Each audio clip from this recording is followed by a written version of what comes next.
Bonjour à toutes, bonjour à toutes, bonjour à tous dans le Seigneur.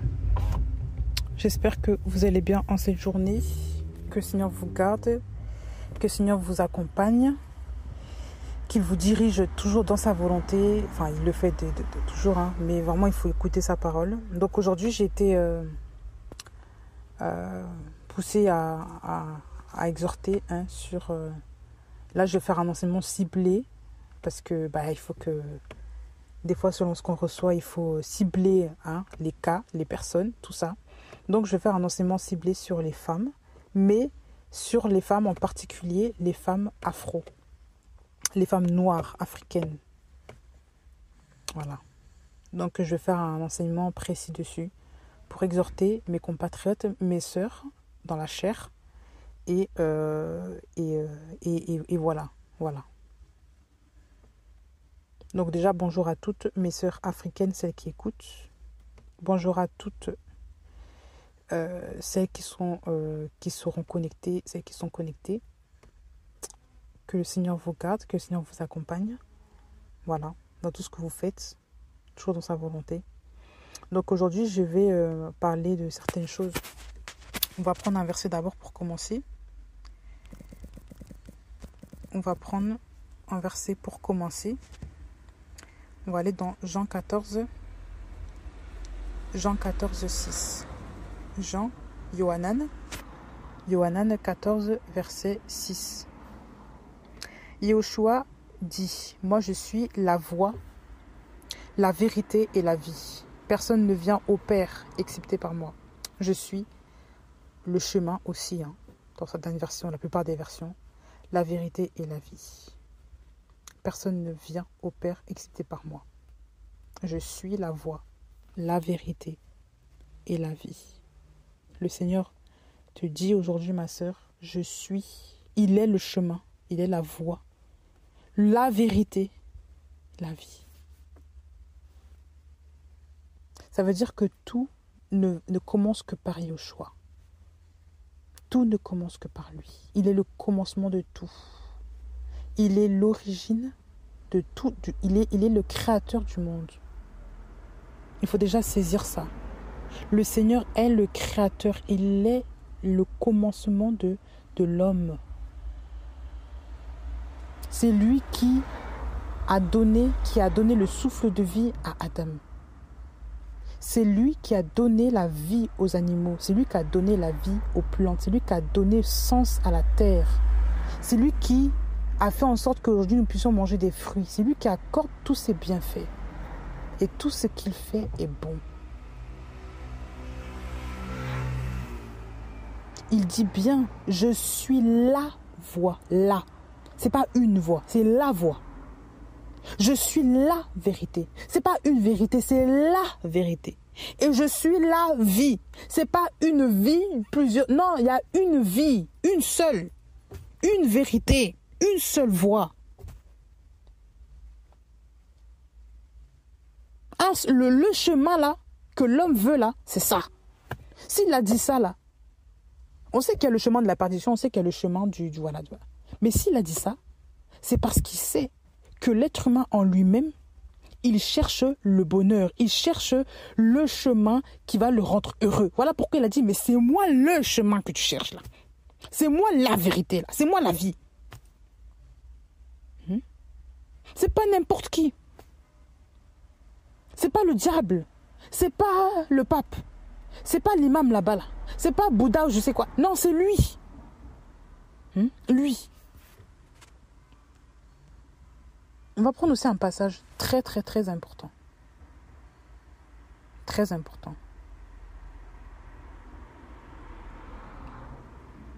Bereshit 1er. Bereshit 1er.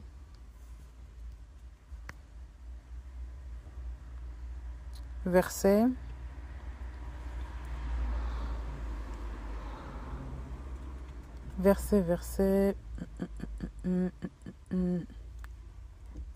26. Elohim avait dit, nous ferons l'être humain à notre image, selon notre ressemblance. Ils domineront sur les poissons de la mer, sur les oiseaux des cieux, sur le bétail, sur toute la terre et sur tout reptile qui rampent sur la terre. Elohim créa l'être humain à son image. Il l'a créé à l'image d'Elohim. Il les a créés mâles et femelles. Elohim les bénit et Elohim leur dit, portez du fruit, multipliez-vous, remplissez la terre, assujettissez-la.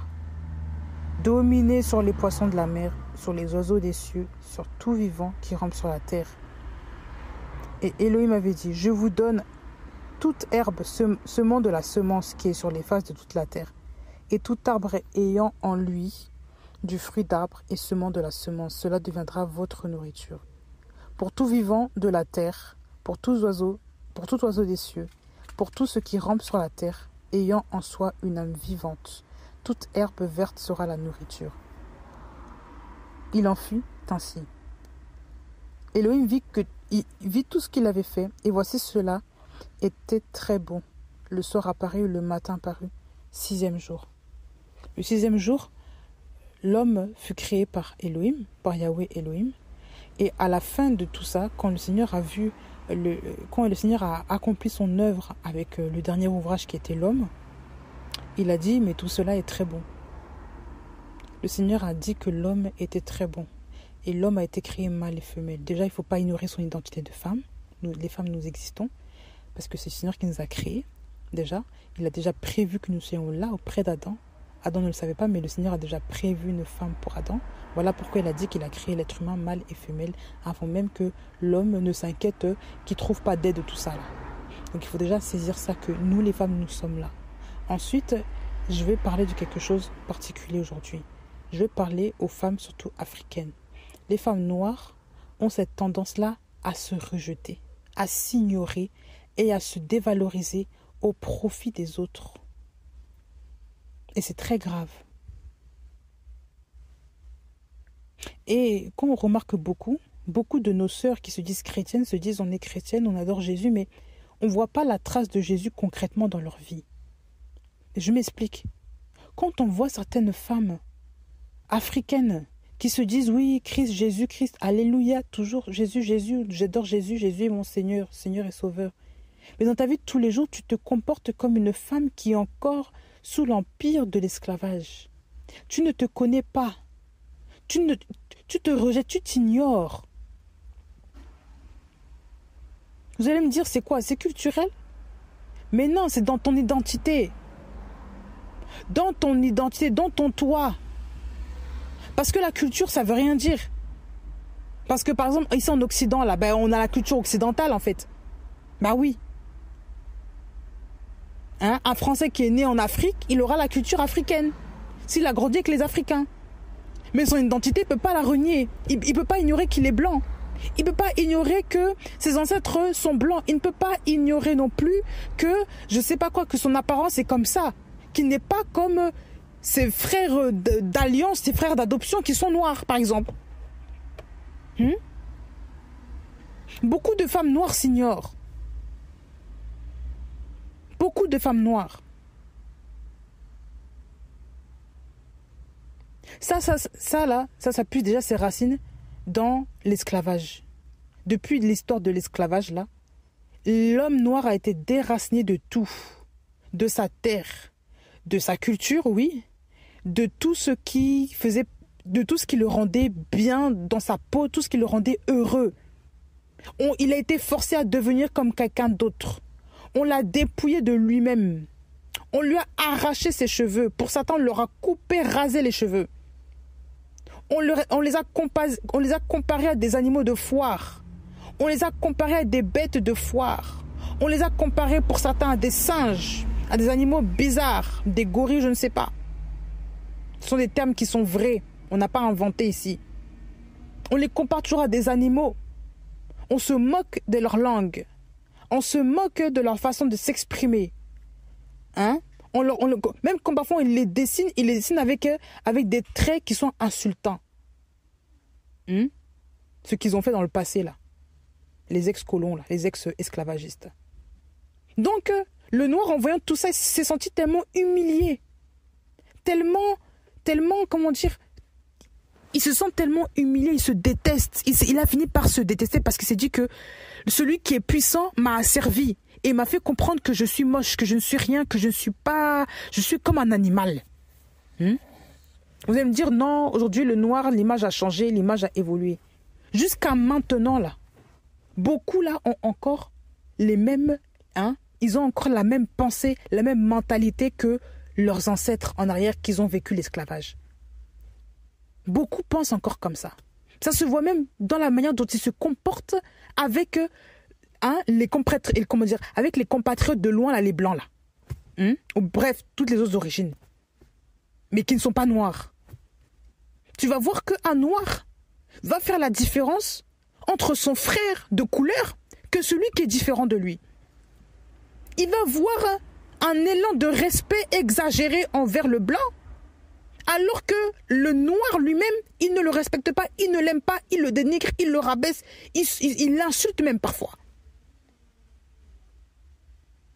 Comment peux-tu détester ton frère et tu aimes plus l'étranger que ton frère? Je ne dis pas qu'il faut détester les blancs, attention.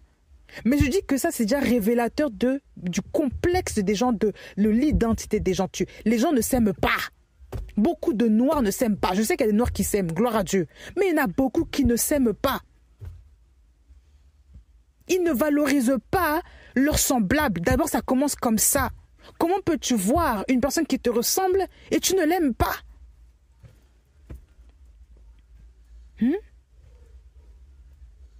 Quand on voit même le comportement envers les Occidentaux, envers ceux qui ont la peau blanche, ceux qui ont la peau plus claire, on voit la différence de traitement par rapport à ceux qui sont comme eux. Ils négligent, ils se permettent d'arriver en retard quand ce sont des noirs, tout ça. Ils se permettent de manquer de respect quand c'est des noirs. Ils se permettent de faire n'importe quoi quand c'est des gens comme eux. Mais quand c'est des autres là, ils font les hypocrites. Ils veulent montrer là qu'ils sont bien éduqués, tout ça. Qu'ils ont une éducation qui est correcte, qui respectent tellement, tout ça. Mais qu'est-ce que c'est que ce cirque-là, là? La Bible dit, aime ton prochain comme toi-même. Est-ce qu'elle a dit, aime celui, je sais pas quoi, là, qui est plus clair, là, comme, je sais pas, comme toi? Et encore, il faut l'aimer plus que quiconque, là? Non. Aime ton prochain. Ça veut dire celui qui est proche de toi. Prochain, proche. Ça commence déjà d'abord dans la famille, dans le cercle intime. Ça commence déjà au milieu déjà de nous-mêmes. Toi qui n'es pas adopté, étant noir, tu as grandi dans une famille noire. Ça veut dire que tu dois d'abord respecter les noirs. Aimer le noir comme toi. Aimer le prochain qui est noir comme toi. Ça commence déjà comme ça, là, la base. La base, ça veut dire que l'amour déjà commence d'abord dans sa famille. C'est pas déjà en dehors, c'est dans ta famille déjà que ça commence. Si tu n'aimes pas tes semblables, comment peux-tu vouloir faire croire ensuite que tu vas aimer l'autre? C'est pas normal. Voilà pourquoi aussi, les gens qui ne s'aiment pas là, qui détestent tout le monde là, c'est parce que déjà, ils n'aiment pas leur famille, ils ne s'aiment pas eux-mêmes. Ils n'ont jamais appris la culture de l'amour dans la famille. Vous voyez là? C'est grave. Ça veut dire que déjà de base, dans la famille, c'est d'abord les parents qui doivent enseigner aux enfants à aimer leurs prochains dans la famille déjà comme eux-mêmes déjà sont aimés. Ça veut dire que les parents doivent transmettre l'amour aux enfants afin que les enfants se transmettent l'amour mutuellement dans le Seigneur, mutuellement. Donc tout commence déjà par la tête, par le chef, le père, et ensuite ça coule sur la mère et ensuite sur les enfants. Donc déjà, si un père n'aime pas sa femme correctement, il maltraite sa famille, il parle mal de sa femme. Si déjà un père ne sait pas aimer sa femme correctement, il ne sait pas prendre soin d'elle, il ne lui dit même pas je t'aime, il ne fait même pas il n'a pas de tendresse envers elle. Les enfants voient ça, ça commence déjà bien. Donc c'est un mauvais père, un mauvais chef, un mauvais époux. Comment voulez-vous déjà que l'amour se transmette? Ça veut dire qu'il n'a pas aimé la mère. Si il ne montre aucune marque d'affection envers la maman, On n'a pas dit qu'il faut être, montrer l'amour entre un homme et une femme devant les enfants. J'ai pas dit ça. J'ai dit la marque de la tendresse, le respect, l'amour, parfois les mots doux, la bienveillance. On sent l'amour même de manière pudique, mais on le sent. Mais quelqu'un qui est très dur aussi, qui est méchant, qui est rabaissant, on le sent aussi. Donc, on peut très bien être pudique, tout en étant aussi dans l'amour envers sa femme. Pour que les enfants aussi voient l'exemple. Mais quand les hommes, déjà, sont mal éduqués, parce qu'ils n'ont pas reçu d'amour de leurs parents, et qu'ensuite, eux, ils pensent que c'est comme ça qu'eux-mêmes doivent être comme ça envers leurs femmes, tout ça, et aussi, du coup, envers leurs enfants. Comment voulez-vous que les enfants puissent aimer leurs prochains comme eux-mêmes, et puis, du coup, transmettre ceci aussi à leurs enfants? C'est pas possible. Il faut une éducation correcte. Tout commence déjà comme ça.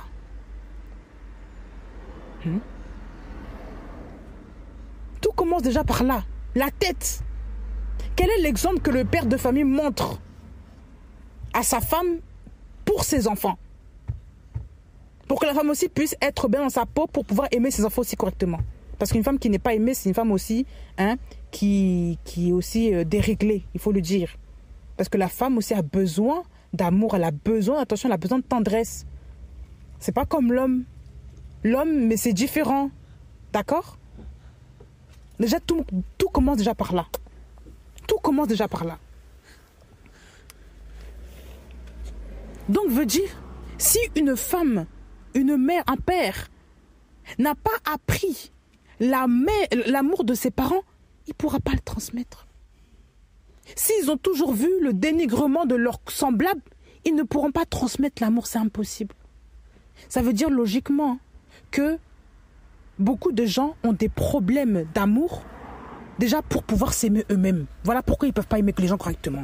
Voilà pourquoi ils ne peuvent pas apprécier les gens correctement. Voilà, ça commence déjà comme ça.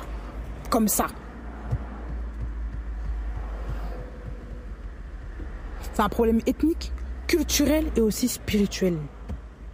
Parce que quand on voit même dans l'histoire des Noirs, on sait que les Noirs ont tellement été maltraités que même les parents esclaves, parfois pour ne pas que leurs enfants puissent devenir aussi des esclaves, que les anciens esclavagistes puissent prendre les enfants des Noirs pour esclaves, ils maltraitaient leurs enfants pour leur montrer qu'ils n'étaient pas bien, juste pour que l'esclavagiste se détourne de l'enfant qu'ils voulaient prendre. Juste pour que, en fait, ils gardent leurs enfants. Mais c'était une tactique qui était, qui était fait comme ça. Ils ont rabaissé l'enfant, ils l'ont traité de moins que rien, ils l'ont fait que voilà. Enfin, il y en a beaucoup qui faisaient ça, pas tous, mais il y en a beaucoup qui faisaient ça juste pour qu'ils gardent leurs enfants avec eux. Ce sont des choses qui sont restées. Et comme vous voyez même jusqu'à aujourd'hui, combien de parents traitent-ils leurs enfants, autant filles comme garçons? Souvent, ce sont eux-mêmes qui vont insulter facilement l'enfant, le dénigrer auprès des autres, le rabaisser auprès des autres. Si vous avez des bons parents, mes frères et sœurs, c'est une grâce. Il y en a beaucoup dans cette communauté-là, on peut le dire, ils n'ont pas reçu ça. Moi, Dieu merci, je n'ai pas connu ça. Je n'ai pas connu des parents aussi, rabaissants comme ça, mais ça existe. Je connais des cas comme ça. Dans ma famille déjà, je connais beaucoup de cas comme ça. Ben oui. Des femmes, des hommes comme femmes qui rabaissent leurs enfants, qui ne font que hurler, crier sur leurs enfants. Parce que c'est de coutume, c'est ce qui leur a été transmis. C'est ce qui leur a été transmis. Et une femme digne de ce nom, une femme qui se dit chrétienne, ne peut pas commencer à rabaisser ses enfants comme ça, les insulter, les clasher, les taper comme si c'était quoi? On se retrouve encore en 1700 en arrière là. À ce temps-là, là. De la même façon que certains étaient traités, de la même façon là, ils utilisent la même chose aussi pour traiter leurs enfants jusqu'à aujourd'hui. Regardez le comportement qui se répète.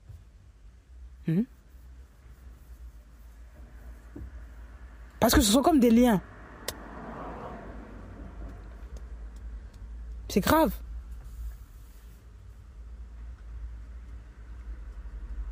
Il n'y a qu'en Mashiach Yoshua là que nous sommes comblés, que nous sommes régénérés et que nous trouvons notre salut. Ce n'est pas en restant dans les coutumes des ancêtres que nous allons y arriver. Ce n'est même pas en ignorant ce que nous sommes que nous allons y arriver. C'est en regardant à Mashiach. Parce que c'est lui qui nous donne le repos. C'est lui qui est notre salut. C'est lui qui est notre paix. C'est lui qui nous comble de joie.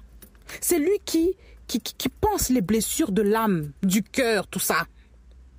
Et quand on voit beaucoup de gens se disent chrétiens, mais véhiculent encore les mêmes coutumes que leurs ancêtres en arrière. Parce qu'ils ne se connaissent pas. Si tu sais que tu es enfant du Mashiach, tu n'es plus enfant uniquement de tes ancêtres, tu es enfant de tes ancêtres dans la chair. Mais spirituellement, tu n'es plus leurs enfants. Tu es enfant du Mashiach. Tu vas comprendre que tu dois ton père spirituel, ton référent maintenant, ce n'est plus l'homme physique, c'est maintenant le deuxième Adam. Celui qui est spirituel, c'est le Mashiach Yahushua. Donc tu ne pourras plus te laisser, envenimer par cette culture-là, afro-bizarre-là, qui veut qu'on parle mal aux enfants, qui veut qu'on rabaisse notre semblable, qui veut qu'on se comporte mal envers les autres, qui veut qu'on soit complexé devant ceux qui ont la peau blanche, là. Non, c'est pas normal. Ce n'est pas normal. Il y a des gens pour qui c'est évident ce que je dis, mais pour d'autres, ce n'est pas normal. Et pourtant, ce sont des gens qui, soi-disant, qui prient, qui vont dans les assemblées, qui prient, qui jeûnent, qui chantent Alléluia tous les dimanches. Mais quand tu vois leur vie, il n'y a pas de fruits. Il n'y a aucune odeur il y a aucune odeur de sainteté là-dedans. Parce qu'ils se comportent, dans leur comportement, il n'y a rien qui va. Ils sont encore aliénés dans des liens bizarres, ancestraux, de je ne sais quoi, de complexes bizarres.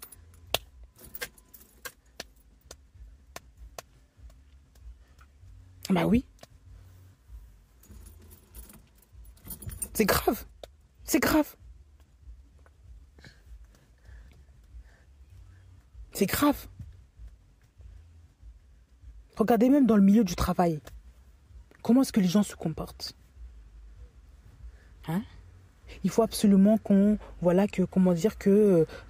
faut qu'on soit comme je sais pas quoi là. Limite, il faut faire son toutou devant le patron qui est blanc. Il faut travailler plus. Voilà, pour montrer que alors que tu as des droits, mais tu ne connais même pas tes droits. Tu connais juste tes devoirs, tu ne connais pas tes droits. Ça, c'est encore la mentalité des esclaves. Les esclaves savent qu'ils sont obligés de faire ça, mais ils ne connaissent pas aussi leur droit qui était la liberté. Voilà pourquoi beaucoup aussi ont été trop lâches pour l'apprendre. Certains peuples se sont battus dans leur pays, jusqu'à au point il y a tellement de morts, mais ils se sont battus pour arracher leur liberté. Mais quand vous voyez certains peuples comme certains là que nous connaissons là, ils sont toujours farouches, ils ont peur, ce sont des lâches, ils ne connaissent pas leurs droits.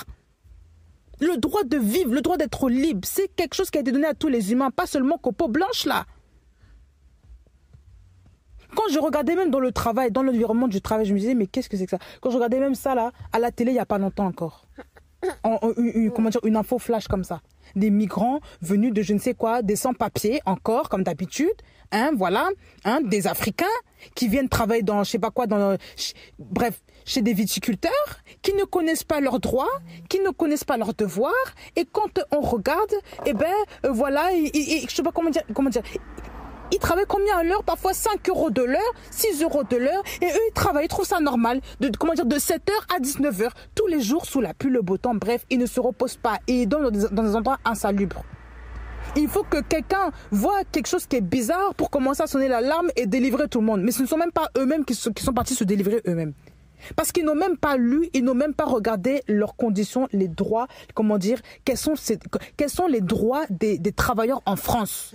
S'ils connaîtraient ça là, ils ne seraient jamais partis là-dedans. Mais comme ils veulent l'argent facile, comme ils sont aussi dépourvus de sens, il faut le dire, et voilà pourquoi on tombe dans des choses comme ça. On est là, on est traité d'esclaves modernes. La mentalité n'a pas changé. Parce qu'on dit oui à tout, on ne réfléchit pas. On ne connaît pas, on ne revendique pas ses droits. Le droit d'être toi-même. Déjà pour commencer, le droit d'être libre, le droit de vivre décemment, comme la plupart des gens en France. Je sais qu'il y a des gens qui vivent très difficilement, qu'il y a des pauvres et des SDF. Mais là, en France, là, il y a des lois. Il y a des lois. Certains là vont quitter l'Afrique pour venir ici, devenir encore pire que dans leur pays d'origine. Et ils trouvent ça normal. Et ils acceptent. Et après, c'est quand on leur dit, mais ça, c'est pas normal en France. En France, les gens vous ont abusé parce que vous ne connaissez pas leurs droits, parce que vous ne connaissez pas vos droits. C'est là que ça commence à se réveiller, ça commence à créer dans tous les sens. Mais non, Il fallait réfléchir avant. Hein? Tu t'es déplacé avec Internet là pour venir jusqu'ici. Tu n'as pas pu regarder aussi tes droits là sur Internet. Le même Internet là qui te dit que la loi en France c'est ça là. Voilà. Beaucoup aussi ne connaissent pas ça. Beaucoup aussi ne comprennent rien. Ils ne lisent même pas leur contrat. Ils ne signent pas leur contrat. J'ai dû dire même à une personne récemment là. Africain toujours. Afrique du Nord mais quand même africain toujours. J'ai dû dire à la personne mais attends. Même si tu travailles dans tel secteur, en intérim, ils doivent te fournir un contrat. C'est obligatoire, c'est la loi. Parce que si t'arrive quelque chose au travail, tu as signé, déjà tu travailles comme ça, c'est illégal. Il ne peut pas faire ça. Donc il est obligé de te donner les papiers normaux. Mais oui. Parce que la personne ne connaît pas ses droits. Non, on vit comme ça tout à l'heure, on veut juste l'argent. Mais il faut réfléchir. Il y a des conditions. C'est quand aussi on impose ces conditions, c'est quand aussi on fait respecter la loi qui est mise en vigueur que les gens nous respectent. Ce n'est pas en travaillant là comme des, je sais pas, comme des bourricots là. C'est pas comme ça. C'est pas comme ça. La plupart des pays en Occident là, il y a des lois. Ce sont des lois là qui respectent l'homme, tout ça là. Ce ne sont pas des lois bizarres là où on tue les gens en secret et l'État ne dit rien. Voilà, c'est pas comme ça. Non. Si je parle par exemple, si je parle par exemple, même, comment dire, je vais commencer à prendre l'exemple de la France. La France, ici, il y a des lois. Par rapport aux travailleurs, c'est très encadré. C'est pas n'importe comment là. Donc toi-même, tu peux aller au tribunal, saisir le prud'homme là, parce qu'il y a un manquement là entre toi et l'employeur. Mais beaucoup de gens ne comprennent, ne savent pas ça. On les fait travailler n'importe comment. Hein? Parce que soi-disant on veut juste l'argent. Mais vous travaillez à un salaire de même la fourmi là travaille plus. Voilà, si elle travaille là, elle gagne plus que toi. Ça c'est pas normal ça. Ce n'est pas normal. Hein? Ce n'est pas normal tout ça. Il faut savoir revendiquer ses droits. Il faut connaître ses droits. Il faut connaître votre position, votre identité. Qui êtes-vous? Vous êtes des travailleurs, oui, mais quels sont vos droits? Quelles sont vos obligations? Parce que ça passe par là aussi. Vos obligations également. Je suis chez un employeur, il a dit je commence à telle heure, c'est pas j'arrive 15 minutes après, je m'en fous, je m'excuse pas. Ça c'est déjà un vrai problème ça. Bah oui. Bah oui. Il faut le respect, il faut la discipline. Beaucoup de gens ne veulent pas, ils ne connaissent pas leur statut. Ils sont pas éduqués. C'est ça le problème. Il y a un mauvais fondement déjà de base. Les parents ne leur ont jamais enseigné qu'il faut respecter les autorités. Voilà pourquoi ils se permettent d'insulter les employeurs, insulter tout le monde, manquer de respect. Parce qu'il y a un problème déjà dès l'enfance, dès la base, déjà il y a un problème. C'est pour ça qu'on voit des enfants qui commencent à se lever, gifler les profs. Et quand on regarde bien ces enfants-là, c'est qui? Ce sont toujours les enfants des étrangers. Regardez bien. Et en particulier les Africains. Vous trouvez ça normal? Quelle honte! Et pourtant là, c'est une des communautés les plus soi-disant religieuses. Quelle que soit la religion là, les Africains sont toujours religieux quelque part. Que ce soit Christ ou chez les autres là, en tout cas, ils adorent toujours un Dieu. Mais leur Dieu là ne leur dit... Voilà. Il n'y a pas d'éducation. Non pas que Jésus n'est pas vrai, non pas que Jésus n'est pas un bon Dieu, juste qu'ils ne veulent pas mettre en pratique ce qui est écrit, parce qu'ils se comportent comme des hypocrites. Ils ne veulent pas vivre la parole. Tout simplement. Il y a un problème là. Bah oui. Regardez comment maintenant, même dans ce pays-là, en France là, comment les Français de souche commencent à vomir les étrangers. Ils commencent à en avoir marre.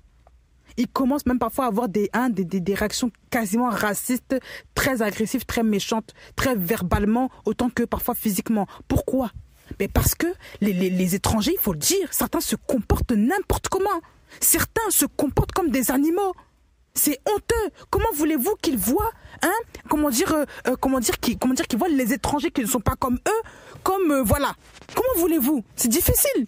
Déjà pour des païens, c'est difficile. Comment voulez-vous? Et ce sont ces mêmes gens-là qui vont soit dans les églises, soit dans les mosquées. Ce sont ces mêmes gens-là dont les parents-là font genre là que voilà, tout va bien. Ce sont ces mêmes gens qui n'éduquent pas aussi leurs enfants. Toujours les mêmes. Vous trouvez ça normal? Du nord au sud, là, pareil. Même comportement chez tout le monde. Vous vous rendez compte? Ne dites pas que la pauvreté, non. La pauvreté n'a rien à voir avec l'éducation. Il faut arrêter ces choses-là. Ça ne veut pas dire que la personne est pauvre, qu'il faut laisser ses enfants faire du n'importe quoi dehors. Ça, c'est vraiment de la bêtise de penser comme ça. Et j'ai jamais compris d'ailleurs pourquoi les gens pensent comme ça. Quel est le rapport entre la pauvreté et l'éducation? Quel est le rapport? Tu n'as pas beaucoup d'argent, ça ne t'empêche pas d'éduquer ton enfant correctement, ça ne t'empêche pas de lui apprendre les bases de la vie pour qu'il puisse respecter même les enfants des autres. Ça ne t'empêche en rien. Qu'il puisse respecter les autorités, ça ne t'empêche en rien. Ta bouche là, ça aussi, ça c'est payant ça? Ben oui. Ta bouche est gratuite. L'enseignement qui sort de ta bouche, c'est gratuit pour ton enfant. Ton enfant ne le paye pas. Alors en quoi est-ce que, voilà, c'est lié à la pauvreté, ceux qui disent là? Il faut nous expliquer. Il faut nous expliquer. De même que la parole là, la Bible est gratuite là. Parce que Jésus a dit que donner, ce que vous avez reçu gratuitement, il faut aussi donner gratuitement. Ça veut dire que la Bible est gratuite. Son enseignement là, qui est la richesse de tout homme là, est gratuite. Donc ta bouche aussi là, est gratuite. C'était pour autant les pauvres que les riches, non? La parole de Jésus là. Jésus a évangélisé autant des pauvres que des riches. On a vu plusieurs exemples avec ça. Alors, quel est le rapport avec l'éducation? Pour ceux qui disent que non, les pauvres, ils n'éduquent pas leurs enfants. Quel est le rapport? Quel est le rapport? Mettre des bases sur un enfant, lui éduquer les choses principales. Où est le rapport? Où est le rapport? Quand vous voyez un enfant qui est mal éduqué dehors avec tout le monde, les gens, peu importe là, les parents déjà à la maison sont absents, ou ils n'ont rien fait, ou alors ils s'en fichent, ou alors c'est l'enfant qui est devenu roi chez lui. Il a commencé à instaurer son empire lui-même. Et on veut maintenant vous faire croire que, soi-disant que oui, la pauvreté maintenant a joué le jeu. Voilà, quelle pauvreté? Quelle pauvreté? Honnêtement, quelle pauvreté? Ça ne veut pas dire que tu es pauvre, que tu n'es pas riche, que tu ne peux pas éduquer ton enfant. Même si tu habites dans HLM, là, la grande tour, là, et alors? Ça ne t'empêche pas de l'instruire. Ce n'est pas que les riches qui doivent instruire leurs enfants. Voilà. Voilà. Donc arrêtez de mentir, arrêtez de toujours mettre la faute sur quoi que ce soit là. Il y a vraiment des gens qui ont des problèmes, il faut le dire. Arrêtons de mettre la faute toujours sur le système scolaire, sur je ne sais quoi, sur l'État qui dit ça c'est du mensonge.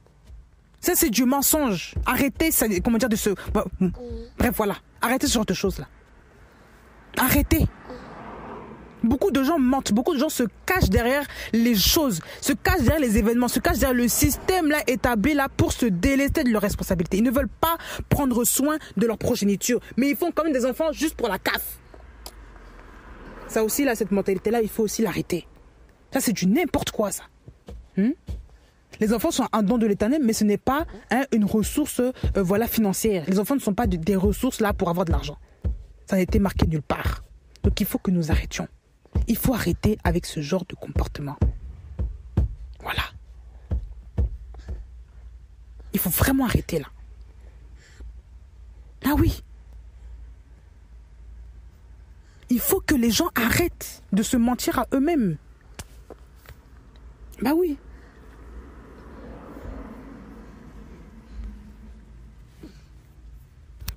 Quand vous respectez votre prochain, vous apprenez, c'est parce que déjà vous avez déjà appris à respecter vos semblables chez vous. À commencer par le père, la mère.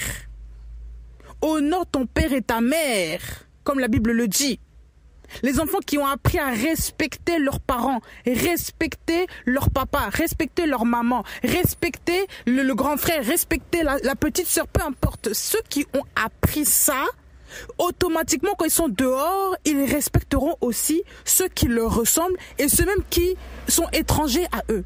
Ça veut dire quoi? Par exemple, si la Bible dit honore ton père et ta mère, mais naturellement, un enfant va respecter aussi un ancien, un aîné en âge, une personne plus vieille qui ressemble à sa mère qui a à peu près même âge que la maman, un homme aussi d'un certain âge. Il va respecter aussi qui? Il va respecter aussi les professeurs, les policiers, les éducateurs, les administrations, tout ça. Parce que ce sont des figures d'autorité. Quand ils donnent des ordres, ça fait penser aussi à papa, maman. Donc quand quelqu'un comprend que quand je respecte l'ordre de papa, maman, c'est parce que je dois respecter aussi les ordres qui sont donnés aussi dehors. C'est logique. C'est logique pour un enfant qui est bien éduqué de respecter aussi les autres. D'obéir aux ordres qu'on leur a donnés, qui sont dans les bonnes choses. De respecter les gens même en parole. D'être décent en parole. Mais quand il n'y a pas d'éducation à la maison, parce que les enfants n'honorent pas les parents. Les enfants n'honorent pas les parents. Vous allez voir que ils vont manquer de respect aux policiers de facto, direct, des délinquants. Vous allez voir ça directement. La délinquance, le manque de respect envers les profs, le manque de respect devant les maîtresses, cracher sur les gens, voler, frauder, se moquer des responsabilités envers autrui. Ils vont se moquer des gens. Pourquoi ils vont se moquer des gens? Parce qu'ils n'ont jamais appris ça déjà chez eux. Ça veut dire qu'il n'y a jamais eu d'éducation à la maison.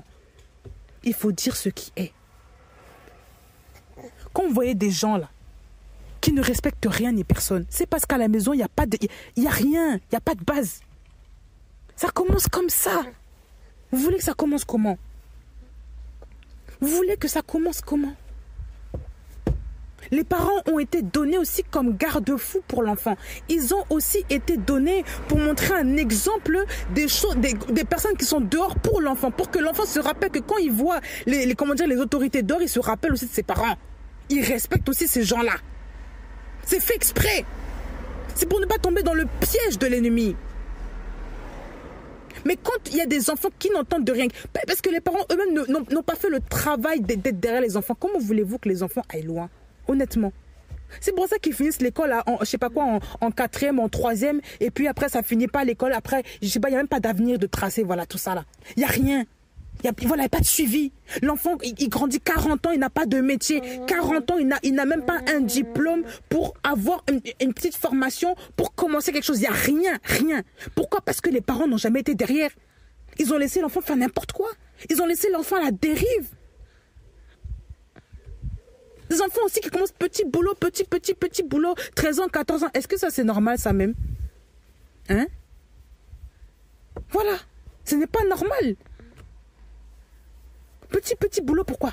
Tu es tout petit là, pourquoi tu travailles déjà vite comme ça? Reste chez toi, reste chez maman, papa. Quel est le problème là? Voilà comment certaines personnes déjà délaissent leurs enfants. Et on se demande qu'est-ce que les mamans font à la maison en train de ne rien faire là. On se pose même la question. Ben oui.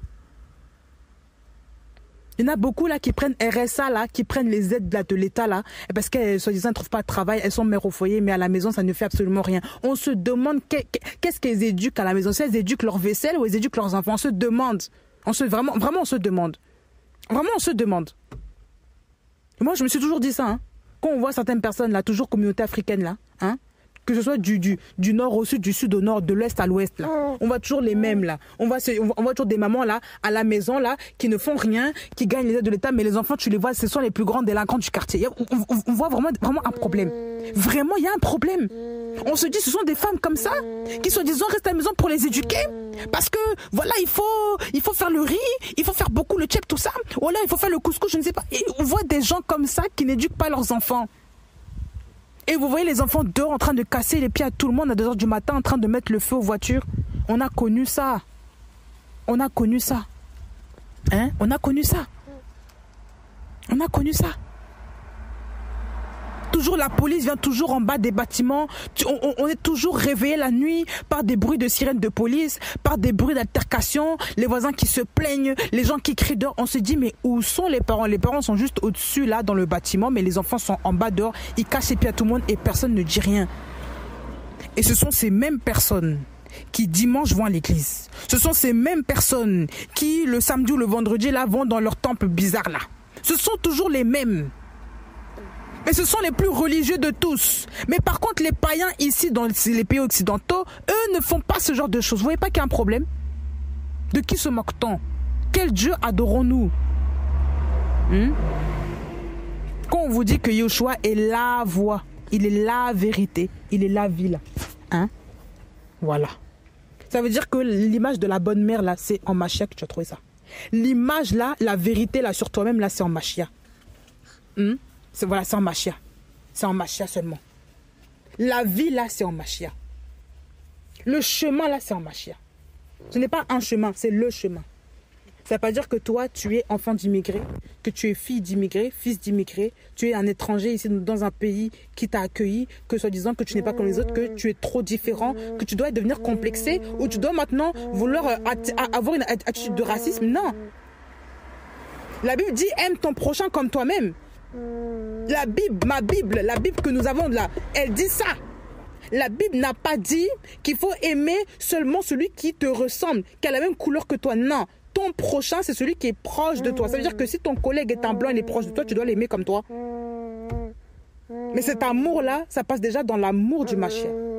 Voilà pourquoi les parents doivent aussi éduquer leurs enfants à s'aimer eux-mêmes et à ce que l'amour du Mashiach soit dans leur cœur. Ils doivent aussi délivrer l'amour à leurs enfants. Ça passe aussi par le fait de s'aimer en tant que, par exemple, en tant qu'Africain, si tu es Africain. Il faut aimer être soi. Il ne faut pas imaginer être l'autre. Ah oui. Il ne faut pas imaginer être l'autre. Ah oui. Nous, quand on était petits, il y avait souvent des phrases qui sortaient. Oui, que les blancs étaient plus beaux que les noirs, par exemple. Hein.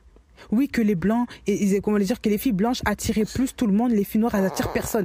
J'ai entendu tellement de choses comme ça qui m'ont construit toute ma vie. Pourquoi? Parce que ma mère n'a jamais fait ce travail-là de m'enseigner dessus. Il faut dire la vérité. Moi, j'ai pas eu des parents qui ont cassé ces stéréotypes-là. C'est le Seigneur qui a fait ça. Ce ne sont pas mes parents. Ah oui. Ça veut dire que si les parents ne nous transmettent pas ces choses-là, eh ben, on grandit dans ces complexes, dans ces traumatismes, dans ces pensées, dans ces images, dans tout ça. Et on pense que c'est ça la vérité, alors que c'est faux. Non pas que les blanches sont moins belles, ça n'a rien à voir. C'est que Yahweh a créé l'être humain, quand il a créé l'être humain mâle et femelle, il a dit, ça c'est très bon. Quelle que soit ta couleur, c'est une très bonne chose que la femme soit créée. C'est très bon. Ça veut dire que toutes les femmes sont belles. La Bible dit même que celui qui a trouvé une femme a trouvé le bonheur. On n'a pas dit celui qui a trouvé la femme blanche. Celui qui a trouvé une femme a trouvé le bonheur. Ça veut dire que le bonheur se cache aussi dans la femme. Il faut comprendre ça. On n'a pas précisé une origine, une ethnie. On a dit celui qui a trouvé une femme. Quelle grâce. Ça veut dire qu'il n'y a plus de complexe à avoir par rapport, à l'origine de je ne sais qui là. Il n'y a plus de complexe. Il n'y a plus cette histoire de oui, moi je ne suis pas comme elle, il faut que je ressemble comme elle, il faut que je porte les cheveux de l'autre, il faut que je commence à voir le teint de l'autre même la couleur de peau, tu veux même avoir ça. Parce que tu ne t'aimes pas, même le nez de l'autre, tu veux aussi avoir ça. Hein? Vous, mes sœurs afro là, mes sœurs africaines là, vous avez été créées uniques. Il n'y a pas une femme là, d'autre origine là, d'autres pères, d'autres ethnies, je sais pas quoi là, qui ressemblent à la femme noire. Il faut vraiment comprendre ça. Il n'y en a pas une. Les Indiennes ne ressemblent pas aux Africaines. Elles ont à peu près le même teint, mais encore c'est pas le même noir. Les Caucasiennes ne ressemblent rien aux Africaines. Les Amérindiennes ne ressemblent rien aux Africaines. Il n'y a que les Africaines qui se ressemblent elles-mêmes. Mais par contre, si tu es métissé, tu peux ressembler autant à l'Indienne qu'à la Pakistanaise, qu'à l'Indienne, qu'à la Caucasienne même. Mais Yahweh, lui, là, toi qui es noir, et t'as fait unique. Et tu veux encore ressembler à la blanche? Je ne dis pas que l'autre est moins bien que toi. C'est juste que l'autre a une particularité que toi, tu n'as pas. Toi, tu es unique dans ta particularité. Tu es particulièrement particulière. Et tu vas encore t'associer, tu vas encore, remettre choses là sur ta tête là pour ressembler à celle-là qui ne te ressemblera jamais et à qui même tu ne ressembleras jamais. Quand on voit tout cet tas de perruques, tout ce business de coiffure vraiment, compliqué de sirène des autres parfois même là, que les femmes mettent sur leur tête là, tissage, extension extra long là, 6 pouces, combien de pouces, 1000 pouces là, pour ressembler à Réponse avec des cheveux lisses. Et la femme noire, quand tu la vois, on s'est dit, mais est-ce que c'est une noire ou est-ce que c'est une indienne ou est-ce que c'est une je ne sais quoi, une femme des îles, alors qu'elle est purement africaine, mais en rien on voit l'Afrique chez elle.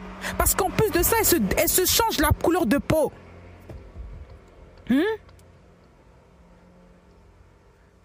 Elle change son nez, sa couleur de peau. Elle ressemble plus à une métissée, à une indienne, parfois même à une caucasienne avec des origines métissées là, qu'une noire. Et quand on voit les origines, eh ben on sait que c'est une, je sais pas, une fille d'Afrique centrale, une fille d'Afrique de l'Ouest, une fille d'Afrique je sais quoi. Même Afrique du Nord, ça commence déjà là. Enfin, ça c'est là depuis longtemps. Lissage à fond, voilà, le teint, voilà, il faut qu'on soit comme ça, il faut qu'on mette, il faut qu'on se coiffe comme ça, parce que, les hommes aiment apparemment les femmes caucasiennes. Les femmes caucasiennes elles sont nos sœurs, elles sont très belles. Attention, je ne veux pas rabaisser quiconque. Mais la caucasienne ne sera jamais comme toi, tout comme toi non plus, tu ne seras jamais comme elle.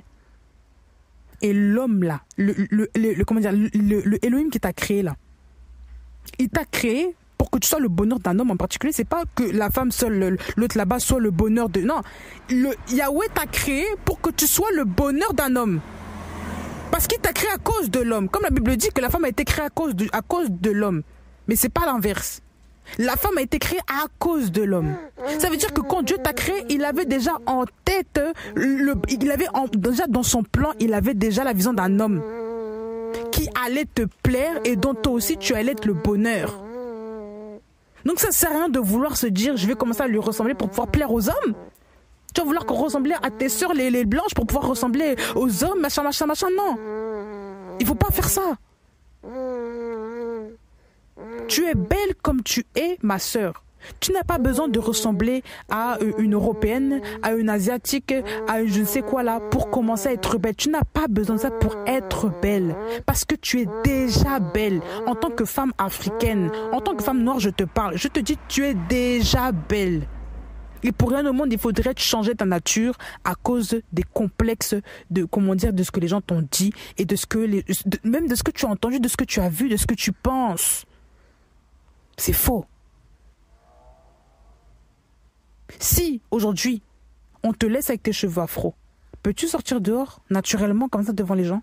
L'afro pouf là, l'afro, le vrai afro là, tu peux sortir comme ça? Est-ce que vous voyez même d'autres origines là commencer à mettre des perruques afro sur leur tête? Des blancs, tout ça, des indiens. Est-ce que vous voyez ça? Pourquoi est-ce qu'ils gardent leurs cheveux? Pourquoi vous ne faites pas la même chose? Pourquoi est-ce que vous ne gardez pas vos cheveux? Ah, c'est dur à traiter. Oui, mais il faut commencer à s'en occuper. Il faut commencer à prendre soin. Quand tu commences à prendre soin au début, quand tu apprends, c'est difficile, mais après, quand tu es sur les rails, ça va. Parce que tu as appris. Donc, il faut se renseigner, il faut se documenter. Mais c'est pas si compliqué que ça. Il faut juste avoir une routine classique. Tout comme eux aussi prennent soin de leurs cheveux. Quand vous voyez les femmes blanches, elles vont toujours chez le coiffeur. Elles ont toujours un budget coiffure. Elles prennent soin de leurs cheveux. Elles ne veulent pas qu'on touche les cheveux en désordre. Elles font attention à leurs cheveux. Si même il y a une fourche là, c'est la fin du monde. Ben oui, il faut voir comment elles parlent de leurs cheveux. Hein. C'est toute une histoire. Même vieilles là, tu les vois toujours avec des coiffures bien faites. Parce qu'elles ont l'habitude du soin, de l'entretien. Mais quand vous voyez souvent les autres, il y a un problème là. Il y a un problème. Parfois on voit des perruques même. Ça voit que la perruque, on dirait la paille même de loin. Parce que la maman a la flemme de faire à manger. Elle a la flemme de s'occuper d'elle. Elle fait tellement manger que elle n'a même pas le temps pour elle. Elle n'a pas le temps de prendre soin d'elle. On a arraché aussi de la culture des Noirs le soin. Parce qu'avant l'esclavage, les Noirs prenaient soin de leurs cheveux. Ils prenaient soin d'eux. Ils prenaient soin de leur chevelure. Mais pourquoi est-ce que ça s'est arraché? Mais à cause de toute cette histoire premièrement d'esclavage, et avec toute cette histoire aussi qui a suivi l'esclavage, les défrisants, le complexe des Afro-Américains, tout ça qui a suivi jusqu'en Afrique, voilà ce que ça donne. On nous dit qu'il faut se défriser les cheveux. Il faut ressembler maintenant aux blancs. Il faut maintenant avoir des boucles définies comme les métissés. Il faut ressembler. Il faut pas voir l'identité du noir. Il faut la rejeter. Comment voulez-vous que des gens qui se rejettent puissent s'accepter eux-mêmes et même faire la volonté pleinement du Seigneur alors que déjà toi-même tu te rejettes? Comment veux-tu faire ça?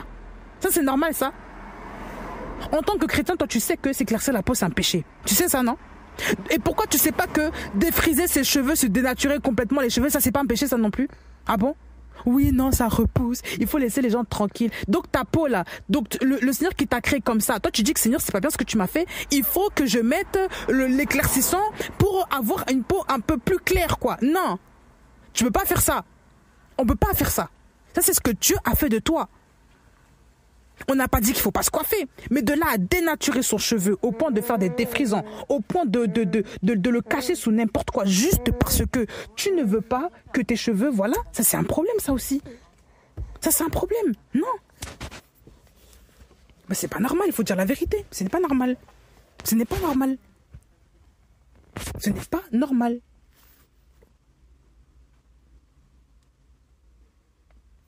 Ce n'est pas normal. Jusqu'à quand? Jusqu'à quand? On est en 2025. Combien de temps après l'abolition... Attendez, je vais regarder vite fait là. Abolition de l'esclavage. En France. 1848. 2025 moins 1848. Ça fait 177 ans que l'esclavage, d'ailleurs si peu que ça, hein, que l'esclavage a été aboli en France. 177 ans que ces mœurs-là continuent jusqu'à maintenant dans la plupart de la tête des Noirs ici en France. Ça veut dire que les Noirs en 177 ans n'ont rien appris d'eux-mêmes. Quasiment rien. Ils font juste leurs mouvements sur les réseaux là. Oui, comment dire, déjà on a déjà vu Black Lives Matter, les trucs, les mouvements des Kamites là, les afro, comment ils appellent ça là, afrocentristes, panafricanisme. Maintenant on vient des Égyptiens. Voilà, les Égyptiens étaient noirs. Déjà c'est pas tous. Pour commencer, ils se cachent maintenant derrière la religion égyptienne pour maintenant se dire nous on est fort, on est fort. Encore un autre complexe qui vient. Hein? Déjà pour commencer, les Égyptiens n'étaient pas tous des noirs. Des Noirs, voilà, il y avait des Noirs, des Nubiens, oui, des Égyptiens qui étaient, comment dire, les Égyptiens du Sud, là, voilà, les Nubiens, là, hein, vers Méroé, tout ça, là, ça c'était des Noirs, mais c'était pas tous noirs, c'est pas tous les Égyptiens qui étaient noirs, Africains peut-être, mais pas tous noirs, bah oui, même en Afrique, là, on va, bref, quand on voyait même les fresques, là, on voyait pas que des Noirs, il y avait aussi des Libyens, tout ça qui étaient blancs, hein, tout ça. Il n'y avait pas que des noirs. C'est ça que je suis en train de vous dire. Donc maintenant, ceux qui sont complexés parce qu'on les a tellement rejetés, ils veulent tout ramener sur eux. Tout vient d'eux. Tout vient de... Non, c'est faux. C'est faux. Il faut arrêter ça un peu. On n'a pas nié qu'il n'y a pas... Comment dire qu'il y a, voilà, qu'il y a pas de... Il y a des Égyptiens qui étaient noirs, mais il n'y a pas que ça. Mais oui, il n'y a pas que ça. Non. Ils n'étaient pas tous noirs. C'est pas toujours vrai. L'histoire, parfois, on vous dit des choses qui ne sont pas toujours vraies. C'est pas une honte aussi d'être noir tout court. C'est pas une honte. Même si on n'a pas connu le passé des noirs, c'est pas une honte d'être noir. Parce que Dieu nous a créés, ça veut dire qu'on n'est pas une honte. Si on était tellement honteux là, Dieu nous rase de la terre. Comme certains peuples qu'il a fait au temps d'Israël, tout ça là. Il a rasé certains peuples là qui étaient tellement immondes parce qu'ils étaient une honte aux yeux de Dieu. Même comme la ville de Sodome et Gomorrhe. C'était tellement une honte ces gens qu'ils ont dû les raser. Parce que c'était du n'importe quoi. Mais les Noirs existent encore jusqu'à maintenant, non? C'est quoi votre problème, là? Ou plutôt, quel est notre problème avec ça? C'est pas un problème. C'est pas un problème. Oui, on vient de l'Égypte. Oui, machin, peut-être. Mais je me définis pas par rapport à l'Égypte. Je me définis pas par rapport à l'Égypte. Et d'ailleurs, si vous vous définissez par rapport à l'Égypte, il faut aussi ramasser tous les faux dieux de l'Égypte ancienne, là. Hein? Égypte antique, là, avec leur dieu Ra, Amon, il faut aussi tout ramasser. Donc moi, je m'identifie en tant qu'africaine, oui, et en étant aussi fille du Machia. Ça, il ne faut pas l'oublier. Je n'ai pas connu l'histoire de mes ancêtres, ce n'est pas un problème. Je connais l'histoire de mon papa qui est dans le ciel. Je connais qui je suis. Mon assurance n'est plus basée sur celle de mes ancêtres, elle est basée sur qui je suis en Machia. C'est ça le plus important. Le plus important, ce n'est pas, comment dire, ce que les gens ont fait là. Ça, ce n'est pas un problème. Le plus important, ce ne sont pas ce que les gens ont dit de moi. Ce n'est pas ce que l'histoire même a écrit là, que ça se trouve, ils ont menti dessus. On ne sait même pas. Hein? C'est pas un problème. Ce n'est pas un problème. Moi, je sais qui je suis en Machia. Parce que le Machia dit que je suis la vérité. Je suis le chemin, je suis la vie. Et pour moi, c'est ça qui m'importe. Parce que c'est lui qu'il faut suivre. D'accord? Donc c'est lui aussi qui va te faire savoir qu'en tant que fille noire, il faut que tu t'acceptes en tant que fille noire. En tant que fille noire, pourquoi es-tu complexée par ton collègue le blanc? Ça fait quoi? L'autre il est blanc et alors? Toi tu as quelque chose que lui n'a pas. Tout comme lui a quelque chose que toi tu n'as pas. Mais ensemble là, vous allez compléter, non? Vous Voilà. Donc tu ne peux pas haïr ton prochain. Parce que même la Bible est contre ça. Tu ne peux pas être complexé par l'autre. Parce que Dieu, quand il a créé l'homme, il n'a pas fait de distinction de couleur. Il a créé l'homme, la femme, il n'a pas dit l'homme blanc, il est comme ça, l'homme noir, il est... Ça, c'est du n'importe quoi. Dieu n'est pas raciste, enfant, là. Oh. Les enfants même de Noé, là, les enfants de Noé, là, qui ont été préservés, là, avec Noé, leur père et leur femme, là. Sem, Cham, Japheth. Ils ont enfanté toutes les nations qu'on voit aujourd'hui, non? Donc, ça veut dire qu'ils avaient probablement des couleurs de peau aussi différentes. Si Yahweh ne les aimait pas, là, il aurait déjà rasé les enfants, là, des autres, là. On a parlé de la reine de Saba dans la Bible, non? Une très belle femme, là. On a parlé de cette femme-là.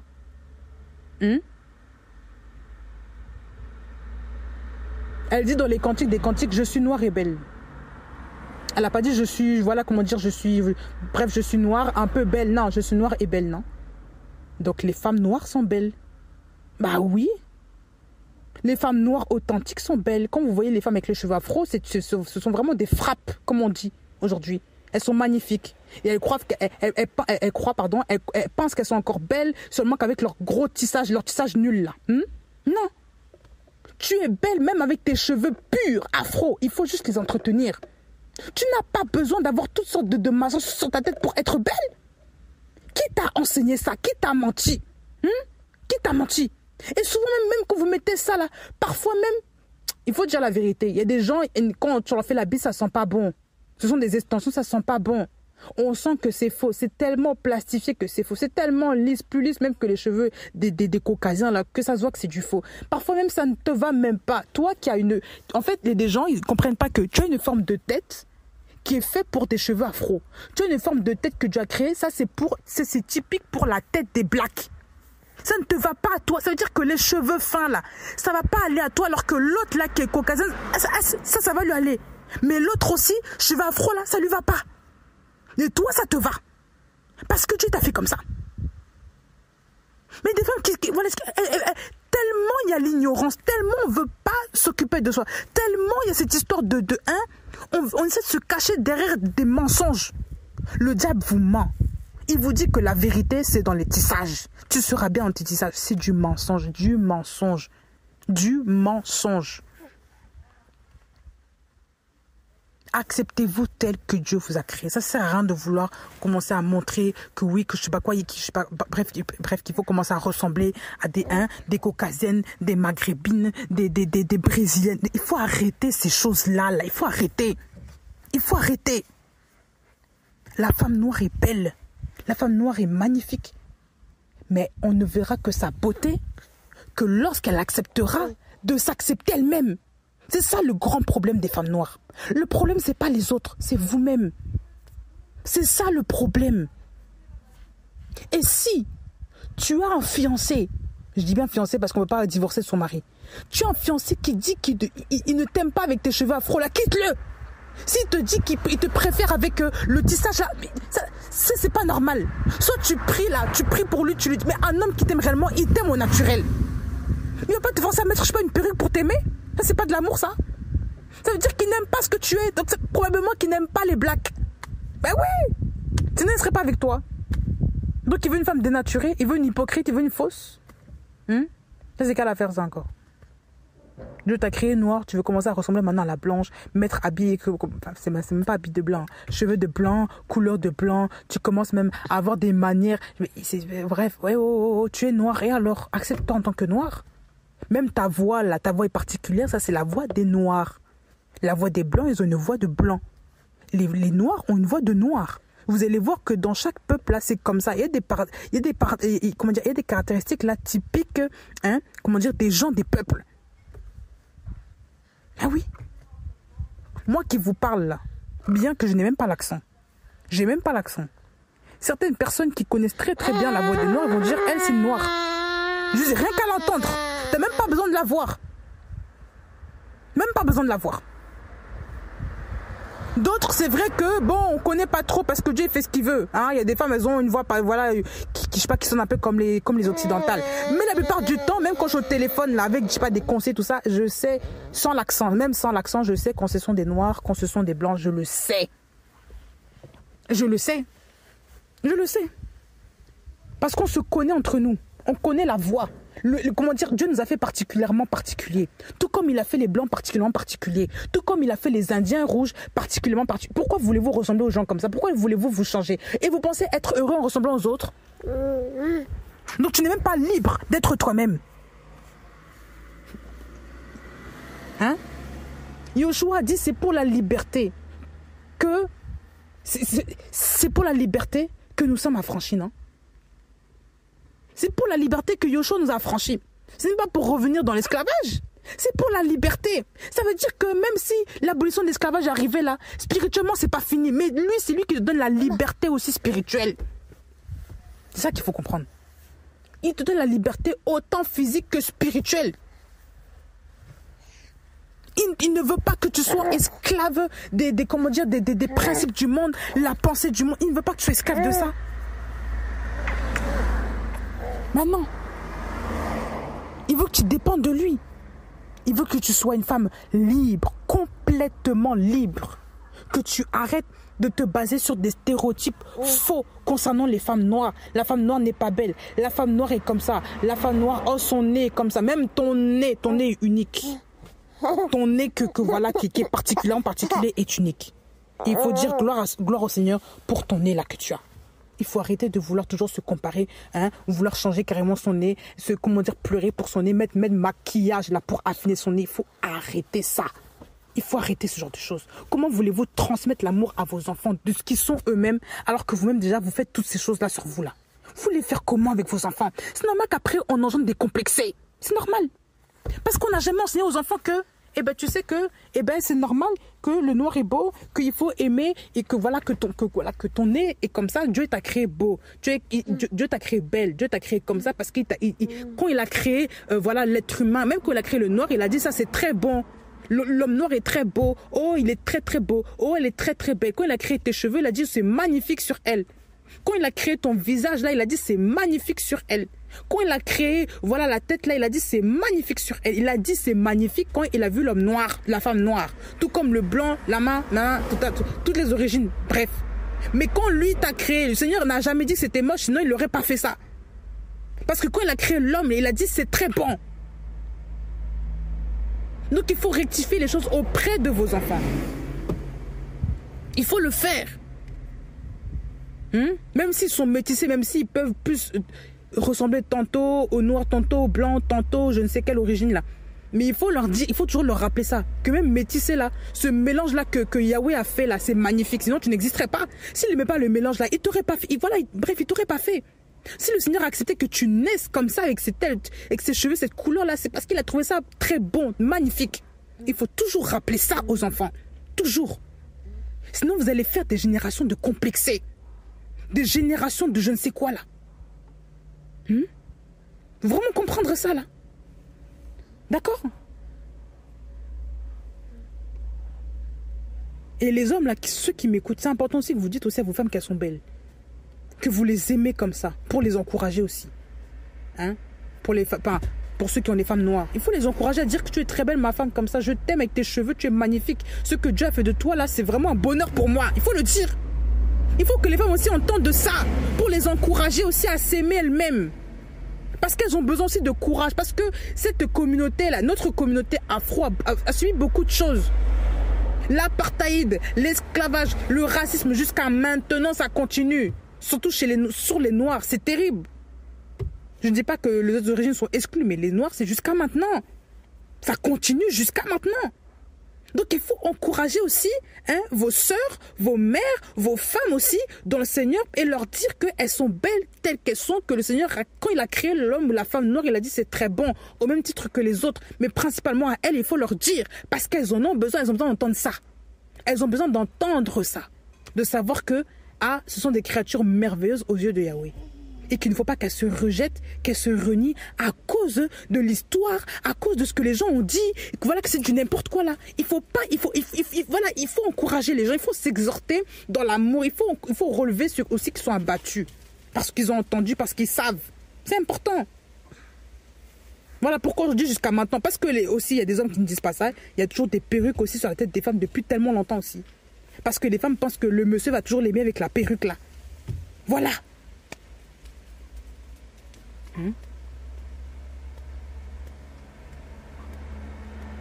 Le cheveu afro est comme un bijou sur la tête de la femme noire. C'est comme sa parure d'embellissement. C'est comme un beau chapeau. Un beau chapeau qui l'orne, qui la finit. Une finition de coupe. Et vous voulez enlever ça? Ce que Dieu a fait de magnifique sur la femme noire, ce qui la distingue, là, vous voulez enlever ça? Vraiment. Pour mettre cheveux là qui ne te va même pas. Pour imiter cheveux même plastifiés, bizarres, même humains là que ça ne te va même pas. Ça ne va même pas à ton visage. Tu ressembles même pas à une noire. Tu t'es dénaturé? Tu veux ressembler à qui? Pourquoi? Pour attirer homme blanc là. Mais souvent les hommes là, vous allez chercher là, ils aiment bien aussi les femmes naturelles. Même s'ils épousent des blanches, ils n'aiment pas trop les artifices, ils aiment bien les RS naturelles. Tout comme ceux qui aiment aussi les femmes noires là, aiment bien aussi que ce soit naturel. Je vous le dis. Je vous le dis. Bah oui. Vous croyez que, hein, voilà, que vous pensez toujours que les messieurs aiment toujours ce qui pète aux yeux, tous les artifices bizarres. Ça, c'est faux, c'est faux. Les hommes, là, qui veulent des vraies épouses, aiment aussi les femmes naturelles, qui s'acceptent, parce que quand ils t'aiment réellement, quand ils t'aiment tel que toi tu es, parce que tu es son bonheur à ses yeux, il va vouloir que tu sois naturel, parce que c'est comme ça que Dieu t'a fait. Mais si c'est un homme qui est possédé ou qui n'est pas régénéré par le Saint-Esprit, là, il va commencer à te dire, mets ça, mes perruques, mes machins, mes rajouts, mes maquillages, parce que lui-même, déjà, il ne t'aime pas. Donc, si tu es un fiancé comme ça, il ne faut pas rester avec lui. Bah oui, parce qu'il déjà, il ne t'aime pas. Il ne t'aime pas. Ça veut dire que si, dans le mariage, il trouve une femme qui sera à sa convenance, parce que toi, tu es revenu au naturel, il va te quitter ou il va te tromper, il va faire un truc bizarre, en tout cas. Ah ouais, voilà. Donc, pour éviter ça, voilà, tu sais maintenant ce qui te reste à faire. Tu sais maintenant ce qui te reste à faire. Si tu es en fiancé, si tu envoies pour être avec un homme, si tu marches avec un homme, il faut savoir ce que tu veux. Il faut savoir ce que lui aussi il veut. S'il n'aime pas les noirs avec des cheveux afro, s'il n'aime pas les noirs telles qu'elles sont avec leur couleur très très très foncée, il ne faut pas qu'il reste avec toi, il ne faut pas qu'il te fatigue à devenir clair, ressembler aux blanches. Tout ça, ça c'est pas normal ça là. Il y a des femmes qui acceptent ça juste pour garder l'homme. Parce qu'elles croient qu'elles ne peuvent pas retrouver homme derrière. Oh, quitte-le. Pardon. Ne reste pas avec des gens comme ça. Tu te fais mal au cœur, pourquoi? Tu penses que tu es moche? Qui t'a dit ça?